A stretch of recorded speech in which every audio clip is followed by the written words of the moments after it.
সালামু আলাইকুম প্রিয় ভর্তি যোদ্ধারা, কেমন আছো তোমরা সবাই? তোমরা যারা আসলে এবার 2025-26 শিক্ষাবর্ষে বিভিন্ন জায়গায় ভর্তি পরীক্ষা দিবা, তাদের জন্য আসলে আজকের এই ভিডিও অত্যন্ত গুরুত্বপূর্ণ হতে যাচ্ছে। ইতিমধ্যে কিন্তু বিভিন্ন বিশ্ববিদ্যালয়ে ভর্তি পরীক্ষার ডেট, অ্যাপ্লাই, রানিং এরকম অবস্থা চলতেছে। মেডিকেল এবং ডেন্টাল ভর্তি পরীক্ষা একই দিনে একটা এক্সামই হবে, কম্বাইন পরীক্ষা সেটা হচ্ছে তোমার হবে কিন্তু আগামী 13 ডিসেম্বর। আজ থেকে হাতে মাত্র কয়েকটা দিন সময় আছে। আবার ঢাকা বিশ্ববিদ্যালয়ের বিজ্ঞান ইউনিট, সেটা তো তোমার ভর্তি পরীক্ষা হচ্ছে 20 ডিসেম্বর। আমি তোমাদের বারবারই একটা প্রতিশ্রুতি দিয়ে আসছি যে কৃষিগুচ্ছ সম্পর্কে যে কোনো কিছুর আপডেট পেলেই আমি তোমাদের সাথে সাথে জানিয়ে দেবো। এই জন্য আসলে আজকের ভিডিওতে তোমরা জানতে পারবা যে কৃষিগুচ্ছ ভর্তি পরীক্ষা কবে হচ্ছে, কবে থেকে আবেদন শুরু, এবং এখন যেহেতু পূর্ণাঙ্গ সার্কুলার প্রকাশ পায় নাই, গত বছরের সার্কুলার অনুসারে রিকোয়ারমেন্ট কী ছিল, মানবন্টন কেমন হতে পারে, কোন বিশ্ববিদ্যালয়ে কতটা, এই সকল কিছু বিষয় তোমাদের আজকে ভিডিওতে জানিয়ে দিব। ভিডিওর সম্পূর্ণ শুরু থেকে শেষ পর্যন্ত মনোযোগ দিয়ে দেখলে তুমি প্রত্যেকটা অ্যান্সার পেয়ে যাবে ইনশাল্লাহ। এছাড়াও যদি কোনো প্রশ্ন থাকে অবশ্যই কমেন্ট বক্সে সেটা করে দিবে। তো কথা না বলে চলো ভিডিও শুরু করা যাক। প্রথমে বলি, কৃষিগুচ্ছ ভর্তি পরীক্ষা 2024-25 অর্থাৎ গতবার যে ভর্তি পরীক্ষাটা আছে সেটা কিন্তু লিড দিচ্ছে বাংলাদেশ কৃষি বিশ্ববিদ্যালয়। বাংলাদেশ কৃষি বিশ্ববিদ্যালয়ের রেজিস্ট্রার উনি কিন্তু হচ্ছে আজকের এই তথ্যগুলো কনফার্ম করছে। 2025-26 শিক্ষাবর্ষে কৃষিগুচ্ছ এক্সাম হবে কিন্তু 3 জানুয়ারি 2026, এবং এটার আবেদন শুরু হবে আগামী 25শে নভেম্বর থেকে এবং আবেদন শেষ হবে 15ই ডিসেম্বর। বিগত বছরগুলোর তুলনায় কিন্তু আবেদন ডেটও কিন্তু কমে আসছে। এক্সাম টাইমটা হবে হচ্ছে বেলা 2টা থেকে 3টা। অন্য সময় আমরা দেখছি 11:30 থেকে 12:30 এই সময়টার ভিতরে এক্সাম হয়। এক্সাম হবে বিকালে। এবার সবচেয়ে গুরুত্বপূর্ণ যে কথা সেটা হচ্ছে যে এইবার কৃষিগুচ্ছে নেতৃত্ব দিবে গাজীপুর কৃষি বিশ্ববিদ্যালয়। তোমরা জানো যে একটা তোমাদের ধোঁয়াশা কাজ করতেছিল যে কৃষিগুচ্ছ থাকবে কিনা, বাকৃবি কৃষিগুচ্ছ থেকে বের হয়ে যাবে কিনা। তবে সর্বসম্মতিক্রমে এটাই সিদ্ধান্ত হয়েছে যে বাংলাদেশ কৃষি বিশ্ববিদ্যালয় কৃষিগুচ্ছের ভিতরে থাকবে এবং তারা বাই রোটেশনালে এক একটা বিশ্ববিদ্যালয় এক এক ভর্তি পরীক্ষা নেতৃত্ব দিবে। এইবার কৃষিগুচ্ছ ভর্তি পরীক্ষায় নেতৃত্ব দিবে গাজীপুর কৃষি বিশ্ববিদ্যালয়। 2020 সালের যে এক্সাম, সেখানে কিন্তু গাজীপুর কৃষি বিশ্ববিদ্যালয় নেতৃত্ব দিয়েছিল। তারা যেহেতু নেতৃত্ব দিবে, তারা প্রশ্ন কিভাবে করবে না করবে এই সম্পর্কে বিস্তারিত তোমার আগামীতে অনেক ভিডিও আসবে। সেই সকল ভিডিওগুলো পেতে অবশ্যই সাবস্ক্রাইব করে রাখবে। এখন যেহেতু পূর্ণাঙ্গ সার্কুলার প্রকাশ হয় নাই, গত বছরের সার্কুলার অনুসারে কি কি বিষয় তোমার জানা থাকা উচিত সেই সকল বিষয় আসলে আলোচনা করবো।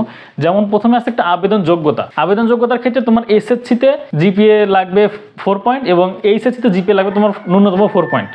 এখন এই দুইটা যোগফল আবার 8.5 হতে হবে। যদি তোমার এরকম হয় যে তুমি এসএসসিতে 3.5 পাইছো কিন্তু এইচএসসিতে পাইছো জিপিএ 5, দুইটার যোগফল কিন্তু 8.5 আসতেছে, কিন্তু তুমি হচ্ছে এই যে এইচএসসিতে ন্যূনতম তোমার 4 লাগবে কিন্তু এখানে তোমার হচ্ছে 3.5 আছে, তুমি কিন্তু অ্যাপ্লাই করতে পারবে না। এটা গতবার অনুসারে। এই বছর আসলে তারা আবেদন যোগ্যতা কমাবে কিনা পূর্ণাঙ্গ সার্কুলার আসলে আসলে বলা যাবে। কৃষিগুচ্ছে সকল কিছু হিসাব করা হয় কিন্তু 4 সাবজেক্ট বাদ দিয়ে। এই যে জিপিএর হিসাবটা ধরা হচ্ছে সবকিছু কিন্তু 4 সাবজেক্ট বাদ দিয়ে হিসাব করা হচ্ছে। তোমার যদি কাটায় হচ্ছে 4 সাবজেক্ট সহ 4 পয়েন্ট থাকে, 4 সাবজেক্ট বাদ দিলে যদি তোমার 3.98ও আসে, তুমি কিন্তু ভর্তি পরীক্ষা দিতে পারবে না। এই হচ্ছে কৃষিগুচ্ছের শর্ত। এবার হচ্ছে জেনে নিই যে টোটাল কৃষিগুচ্ছে কতটা আসন আছে। নর্মালি আসন সংখ্যা এরকমই থাকার কথা, তারপর যদি আসন বৃদ্ধি পায় বা কমে সেটা কিন্তু পূর্ণাঙ্গ সার্কুলারে জানা যাবে। বাংলাদেশ কৃষি বিশ্ববিদ্যালয় আছে 1116টি, গাজীপুরে আছে 435টি, শেরে বাংলাতে আছে 705টি, সিলেটে আছে 580টি, শ্রীবাসুতে আছে 275টি, খুলনা কৃষিতে হচ্ছে 150, হবিগঞ্জ কৃষিতে 99, কুড়িগ্রাম কৃষিতে হচ্ছে 80টা এবং পটুয়াখালী বিজ্ঞান ও প্রযুক্তি বিশ্ববিদ্যালয় আছে 423টা। এই মোট মিলে 3863টা সিট আছে কৃষিগুচ্ছ ভর্তি পরীক্ষায়। এটা কিন্তু হিউজ একটা সিট। মেডিকেলে যেমন প্রায় 5000 সিট আছে, কৃষিগুচ্ছতে কিন্তু 3863টা সিট আছে। একটু ভালো করে পড়াশোনা করলে কিন্তু এই জায়গায় অনেক ভালো একটা পজিশন করে নেওয়া সম্ভব। এখন এই 3863টার ভিতরে 3659টা সিট আছে জেনারেল স্টুডেন্টদের জন্য, তোমার আমার মতো যারা আম পাবলিক তাদের জন্য হচ্ছে এই সিটটা। আর ফ্রিডম ফাইটার কোঠা আছে 114টা।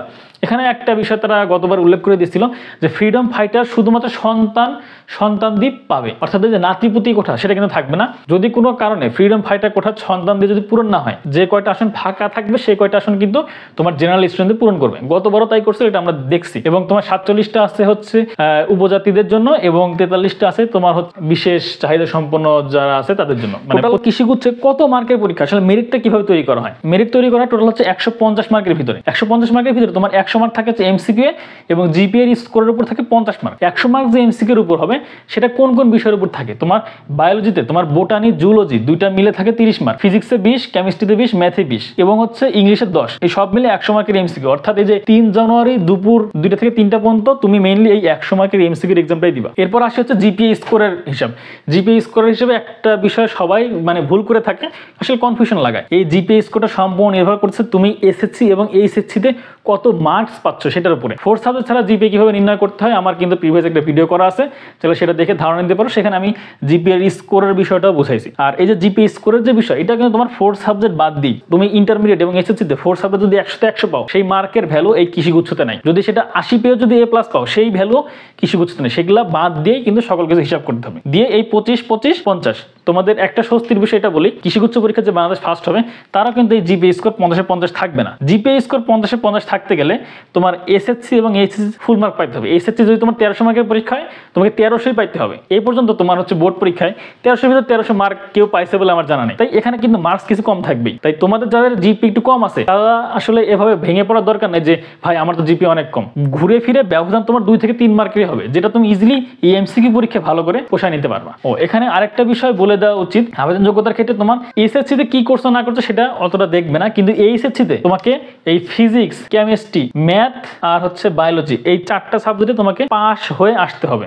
অনেকে বলে যে ভাই আমার ইন্টারমিডিয়েটে 4 সাবজেক্টে হায়ার ম্যাথের পরিবর্তে আমার এগ্রিকালচার ছিল, আমি কি পরীক্ষা দিতে পারবো কিনা? না, হবে না। অনেকে বলে যে ভাই আমার এই ইন্টারমিডিয়েটে 4 সাবজেক্টের হিসেবে হায়ার ম্যাথের পরিবর্তে ভূগোল ছিল, পরীক্ষা দিতে পারবো কিনা? না, তোমার পরীক্ষা দিতে পারবো না। তো এই 4টা সাবজেক্টে তোমাকে হচ্ছে অবশ্যই পাস করতেই হবে। এই ভিডিও সবচেয়ে মূল যে বিষয় সেটা হচ্ছে যে পরীক্ষা কবে হচ্ছে। কৃষিগুচ্ছ পরীক্ষা হচ্ছে 3 জানুয়ারি 2026 সালে। আবেদন হচ্ছে তোমার 25 নভেম্বর থেকে 15 ডিসেম্বর এবং এক্সাম সময়টা কখন সেটা হচ্ছে দুপুর 2টা থেকে 3টা। আর আবেদন ফির ক্ষেত্রে গতবার ছিল তোমার হচ্ছে যে 1200 টাকা। পূর্ণাঙ্গ সার্কুলার হলে সম্পূর্ণ সবকিছু সেখানে বলে দেওয়া থাকবে এবং আমি ডেডিকেটেড একটা ভিডিও করবো। তোমরা যারা ভাবতেছিলা সমস্যা নেই আমি মেডিকেল অ্যাডমিশন দিয়ে নেই, তারপর তোমার কৃষিগুচ্ছ আছেই, যারা এই চিন্তা ভাবনা করতেছো তারা আমি বলি সেই চিন্তা ভাবনা থেকে বের হয়ে আসো। তুমি মেডিকেল এক্সাম দেওয়ার পরে তুমি হাতে সময় পাবো মাত্র 20 দিন কৃষিগুচ্ছ ভর্তি পরীক্ষার জন্য। মেডিকেল তুমি ম্যাথ কিছু প্র্যাকটিস করো নাই, বাকি 20 দিনে তুমি কি এই ম্যাথ কভার করতে পারবে? এই গ্যারান্টি কেউ দিতে পারবা না কিন্তু। আবার ঢাকা ইউনিভার্সিটিতে যেহেতু সবার প্রিপারেশন সবকিছুর প্রিপারেশন নিতে হয়, অনেকে হচ্ছে যে সেখানে ম্যাথ স্কিপ করে, কারণ 4 সাবজেক্টের পরিবর্তে বাংলা অথবা ইংরেজি অ্যান্সার করে। তো সেখানে যদি তোমার ম্যাথ না করে থাকে, ঢাকা বিশ্ববিদ্যালয়ের পরীক্ষা 13 দিন পরেই কিন্তু কৃষিগুচ্ছ ভর্তি পরীক্ষা। বিগত বছরগুলো যেটা দেখা যায় যে মেডিকেল বা ঢাকা বিশ্ববিদ্যালয় এক্সামের পরে হাতে প্রায় 1 থেকে 1.5 মাস একটা টাইম থাকে, তখন কিন্তু নিজেকে ভেঙে আবার নতুন করে তৈরি করা যায়। কিন্তু এখন যেহেতু হাতের সময় খুবই কম, 20 দিন এবং 13 দিন, তাই তোমার কিন্তু আগে থেকে যদি তুমি পূর্ব প্রস্তুতি না নাও তাহলে কিন্তু কৃষিগুচ্ছতে ভালো কিছু করা সম্ভব হবে না বলে আমি মনে করি। দিন কিন্তু চেঞ্জ হচ্ছে, কৃষির চাহিদা কিন্তু দিন দিন বাড়তেছে। মেডিকেলে হয় নাই, ঢাকা ভার্সিটিতে হয় নাই, ব্যাকআপ হিসেবে এগ্রিকালচার এক্সামকে নিবা, এটা নেওয়ার চিন্তা আজকে থেকে বাদ দাও। যদি তোমার ইচ্ছা থাকে আমি এগ্রিকালচার সেক্টরের দিকে আসবো, আমি একটা সুন্দর ভবিষ্যৎ তৈরি করতে যাচ্ছি, তাহলে বলবো যে তুমি ডেডিকেটলি এগ্রিকালচারের প্রিপারেশন নাও। এগ্রিকালচারের প্রিপারেশন কিভাবে নিতে হবে এটা ডিটেলস ভিডিও আগামীতে আসবে ইনশাআল্লাহ, সেটাতে আমি ধাপে ধাপে বিভিন্ন কিছু বলার চেষ্টা করবো। আর আজকে থেকেও তুমি যে চিন্তা করো, আজকে হচ্ছে ধরলাম 15 নভেম্বর, 15 নভেম্বর থেকে তুমি চিন্তা করো যে এক্সামের বাকি আছে 47 দিন, প্রায় 1.5 মাস। এই 1.5 মাস তুমি কিভাবে সাজানো গোছানো প্রস্তুতি নিবা, সেই সাজানো গোছানো প্রস্তুতি নিতে আমাদের কিন্তু ডেডিকেটেড এগ্রিকালচার জন্য এক্সাম ব্যাচ আছে, ডেসক্রিপশন বক্সে সবকিছু ডিটেলস দেওয়া আছে, সেটা দেখে আমাদের হোয়াটসঅ্যাপে নক দিলে আমরা তোমাদের আরো কিছু জানিয়ে দেবো। এবং আমি এটুকু ইনশিওর করতেছি এক্সাম ব্যাচের কোর্স ফি তোমাদের খুবই অনুকূলে থাকবে। তোমরা ডেসক্রিপশন বক্স দেখে আমাদের হোয়াটসঅ্যাপে নক দিলে বিস্তারিত সকল কিছু জানিয়ে দেবো। যত আগে আসবা তোমার প্রিপারেশন নেওয়ার ট্রেনটা তত বেশি বাড়বে। আমার পরবর্তী ভিডিওগুলোর জন্য অবশ্যই চ্যানেলটিকে সাবস্ক্রাইব করে রাখবে, আমার জন্য দোয়া করবে যেন আমি সর্বদা সঠিক সময় তোমাদের সঠিক গাইডলাইন্স দিয়ে একটু হলে সাহায্য করতে পারি। সবাই ভালো থেকো, সুস্থ থেকো, আল্লাহ হাফেজ।